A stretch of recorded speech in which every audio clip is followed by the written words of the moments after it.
For the last 3 weeks, every single night I had the same dream. As soon as I fell asleep, I arrived there. Nowhere. Just nowhere. White. And in that nowhere there he was, waiting for me. The first time I saw him, he was like a speck. A smudge on the lens. Maybe not even human, but some kind of restless animal or tree or something in between. Then night by night he got closer. Each time I arrived back there, he had closed the distance just a little, but would move no closer once I was there. He gesticulated wildly, but didn't move from his spot. At this point, all I could see was a figure, silhouetted against the blinding white nothing. He waved at me as if drowning or falling from a high building, but stationary, rooted to the ground. After a week or so, he had swum into view. I could make out a short man with long white arms and dark eyes. The waving seemed desperate, frustrated, maybe angry. One night he got close enough for me to see his face. His skin was dry, cracked, pulling itself to pieces over his skull like a jigsaw. A riverbed in drought. The next night I could see the whites of his eyes, such as they were. They bulged as he waved his arms in agony or frustration. But they weren't white but black, the whole eyeball glossed black like a pool ball. His mouth writhed in his head like he was screaming, but I heard nothing. The next night I realized he was waving his hands to reach me, to touch me. His face was twisted as he screamed, tendons straining down the side of his neck, spit flying from his silent mouth. Last night I was almost within his reach. His black eyes looked straight at mine and his fingers grasped at my face. I still couldn't hear him. Something pulls my gaze downwards away from the vast black eyeballs, and I feel the blood drain from my face. I realize that his arms aren't long at all, not relative to his size. His legs are cut halfway down the shin, severed cleanly like a butcher's cut. No blood. From the stumps stick metal rods, driven into the ground, fixing him there, like a scarecrow. He wasn't the one moving closer to me. It was me that moved closer to this desperate flailing thing, night by night. I couldn't make myself stop. It's been more than 24 hours since I last slept. I know that the next time I arrive there I'll be close enough to him to touch me. And I know for absolute certainty that once he does I will be able to hear him. I know it with every fiber of myself. I don't want to know what he is saying. I can't know. I have tried not to sleep, but I keep nodding off. Every time my brain melts into sleep I hear his breathing, like it's in my ear. Like a death rattle on repeat before I shake myself awake. He's waiting right next to me. I can't sleep. I can't. I feel him next to me and I turn to look. I hear the rattling breath like it's on my neck. Something tells me to reach out for his hand and emaciated claw. But when I do, he rips his hand away, evading me. He's not trying to touch me, but trying to keep me away. He doesn't want me here. He's still screaming, silent blood-curdling screams. Silent. But I still hear that rattling breath. I realize two things in an instant with terror. 1, that sound isn't coming from him. 2, in all of these weeks I had never once looked behind me.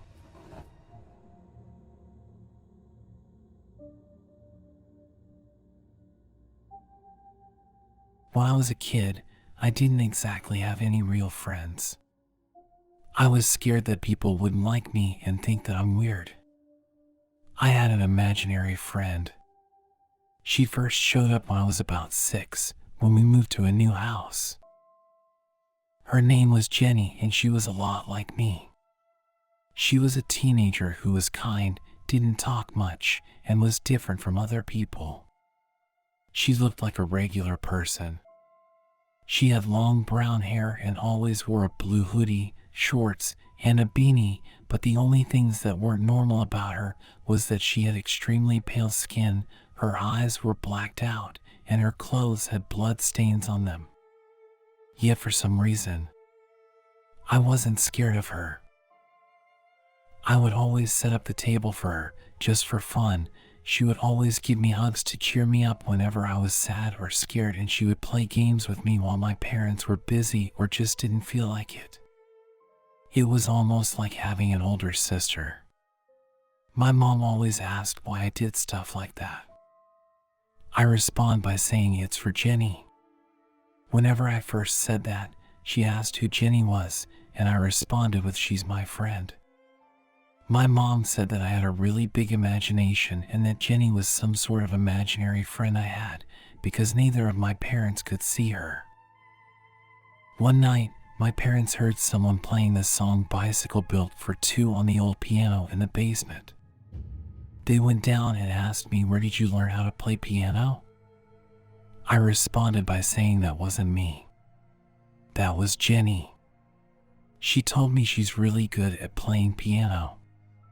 They thought I was joking with them, like most kids do, and I was confused as to how they even heard it. The day after, Jenny wasn't acting like her usual self.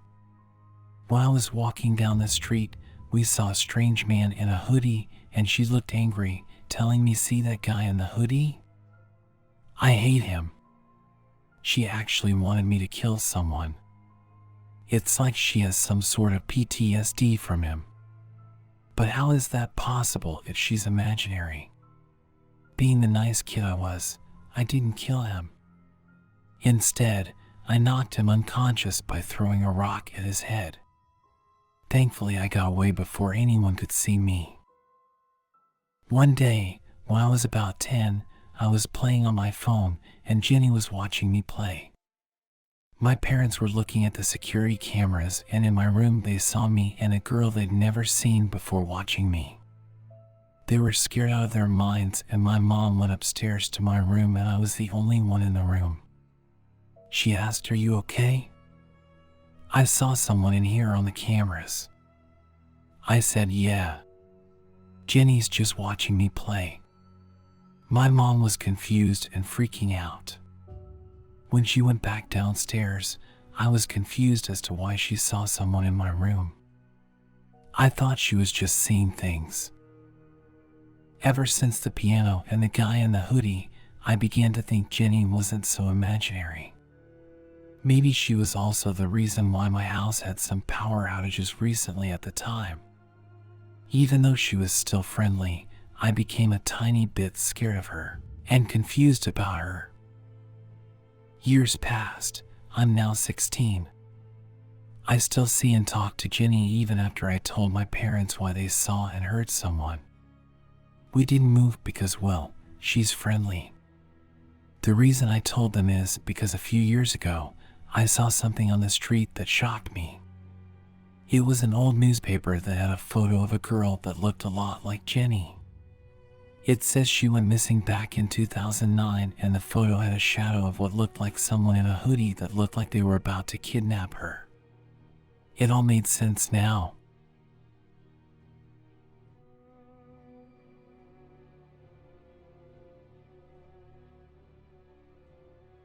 I really didn't want to teach.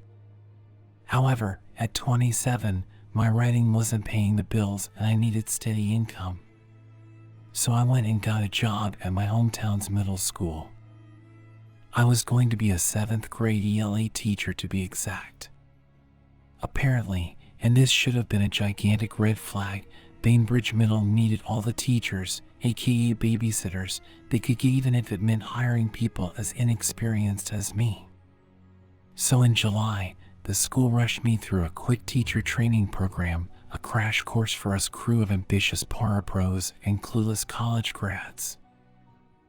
Our sessions were held in Camilla, Georgia, about 30 minutes outside Bainbridge, and held at a defunct high school turned learning center. With a cemetery as its nearest neighbor, this building was a real fucking eyesore. Within those brick walls lurked classrooms trapped somewhere between the 1950s and urban decay, the place so old it still used chalkboards. Considering I was a semi-professional horror writer, I was drawn to it. After all, the Learning Center resembled a school of the living dead even in broad daylight. During my lunch breaks, I explored as much as I could. Today was no different as I made my way down a long hallway, walking past derelict classrooms lining up down the hall like prison cells. I stole a glance behind me but saw where I was all alone in this empty valley. Further and further I journeyed until I reached the last two doors on the left. I looked through the first door's window and, to my surprise, saw class occurring inside. Even with the lights off, a middle-aged female teacher kept lecturing in front of a few teens, the teacher a true professional complete with a politician's smile. I stood there and watched but never heard anything. Not a single word. And all the while, the teacher never saw me. Hell, none of the students ever even turned around. Their collective focus was strictly on a blank blackboard. Baffled, I looked over at the other room and saw where its cracked open door awaited me. An intrigued smile crossed my lips. I started to step toward it, when a loud footstep echoed from down the hall. I whirled around to see a tall, skinny girl standing at the end of the hallway. This far away, she was nothing more than a blip on my radar. All I could see was long blonde hair and a summer dress that had colorful flowers all over its white fabric.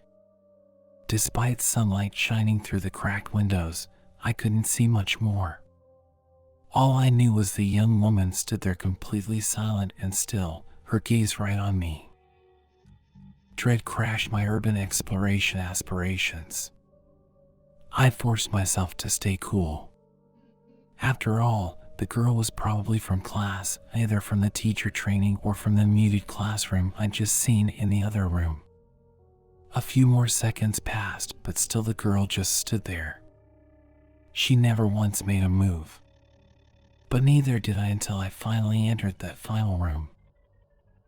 Countless storage conquered the scene. I mean, this was boxes of pure shit. The whole room a museum of ancient education displaying CD-ROMs, mechanical timers, floppy disks, and long outdated textbooks. Growing more amused, I strolled up to the front of the room, the tall closets and shelves blocking out all sunlight from the few windows in here. I saw desks that were literally standing on their last leg. And like an altar, a podium loomed directly in front of a chalkboard. On the board, several scribbled student names greeted me, Billy Lorian, all of the names written in a lower corner, the names surrounded by a makeshift square. Right above the square was the type of empty threat I'd been bombarded by since grade school, need to be better or else. I stopped to smirk at the sight. Then I grabbed a piece of chalk. I had a morbid sense of humor, so naturally, I couldn't resist scribbling "I will kill again" in big, cryptic letters on the middle of the board. Admittedly, this wasn't my first time fucking around in empty classrooms. I slammed the chalk on the blackboard's tray and backed away to admire my craft amidst the clouds of dust shooting out. My smile was going nowhere. After basking in the act for a few more moments, I got ready to leave. When a sudden collapse startled me. One quick bang. I whirled around and saw the piece of chalk now lying on the floor. It wasn't even rolling, it just laid there lifelessly. Silent and still. What the hell? I muttered. My eyes darted to the blackboard, then horror dominated my demeanor. There my name was written amongst what I knew were the names of the other bad students, Patrick. I was the latest addition after God knows how long.